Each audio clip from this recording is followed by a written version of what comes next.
যখন মক্কায় ইসলামের প্রচার প্রসার হতে লাগলো, দলে দলে মানুষ ইসলামের মধ্যে প্রবেশ করতে লাগলো, তখন মক্কার কাফের মুশরিক যারা ছিল তাদের মাথায় হাত পড়ে গেল, ইসলামের তো প্রচার প্রসার হয়ে যাচ্ছে। তখন তারা আমাদের নবী রাসূল সাল্লাল্লাহু আলাইহি ওয়াসাল্লাম যিনি ইসলামের দাওয়াত দিচ্ছিলেন তার উপর নির্যাতন করা শুরু করে দিল। এমন এমন নির্যাতন করা শুরু করে দিল যেটা সহ্যের বাহিরে। তখন রাসূল সাল্লাল্লাহু আলাইহি ওয়াসাল্লামকে পাগল পাগল করে ডাকতো।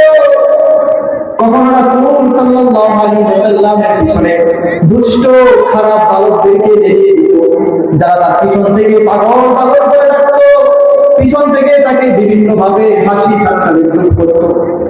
কখনো রাসূল সাল্লাল্লাহু আলাইহি ওয়াসাল্লামের হাঁটার পথে কাঁটা দিয়ে রাখতো, কখনো রাসূল সাল্লাল্লাহু আলাইহি ওয়াসাল্লাম সিজদায় গেলে তার পিঠের মধ্যে উটের বুড়ি দিয়ে রাখতো। এবার বিভিন্ন নির্যাতন করতেছিল ইসলামকে প্রচার প্রসার বাধাবিঘ্ন করার জন্য। এভাবে যখন যারা ইসলাম ধর্ম গ্রহণ করেছে সেগুলোর মধ্যে যারা দুর্বল সাহাবী ছিল, গরিব সাহাবী ছিল, তাদেরকে নির্যাতন বেশি করা শুরু করে দিল। আমাদের সমাজে এমন হয়, যারা একটু দুর্বল শ্রেণীর মানুষ যাদের শক্তি কম তাদের উপর সকলেই জোর খাবে।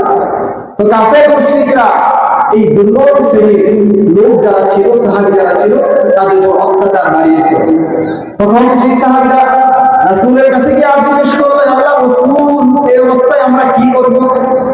আল্লাহ রাসূল বললেন, ধৈর্য ধরো, আল্লাহ তাআলা তোমাদের জন্য কিছু করবেন। সেই পরিপ্রেক্ষিতে সান্ত্বনা স্বরূপ এই সূরাতুল বুরুজ নাযিল হয়েছে। কেননা এই সূরাতুল বুরুজের মধ্যে এমন বিষয় আলোচনা করেছে যে বিষয়ের মধ্যে ফুটে উঠেছে যারা ঈমান আনে, যারা আল্লাহকে বিশ্বাস করে, কোরআন মানে, তাদের অত্যাচারের শিকার হতে হয়, তাদের নির্যাতনের শিকার হতে হয়। আর যারা অত্যাচার করে তাদেরকে আল্লাহ তাআলা শাস্তি দেন, অভিশাপ দেন, ধ্বংস করে দেন। এই সূরার মূল আলোচ্য বিষয় এটাই যে মুমিনদেরকে সান্ত্বনা দেন যে ঈমান আনার কারণে, আল্লাহকে বিশ্বাস করার কারণে অনেক সময় অনেক ঝড় ঝাপটা আসবে, অনেক সময় অনেক নির্যাতন আসবে, কিন্তু তুমি মনোবল হারায় না।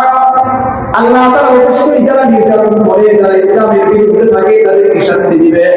কিন্তু এই সূরার মধ্যে এমন একটা বিষয় আলোচনা করেছেন, ঈমানদারদের কষ্ট দেওয়া হয়েছে, তারপর আল্লাহ তাআলা যারা কষ্ট দিয়েছে তাদেরকে ধ্বংস করে দিয়েছেন।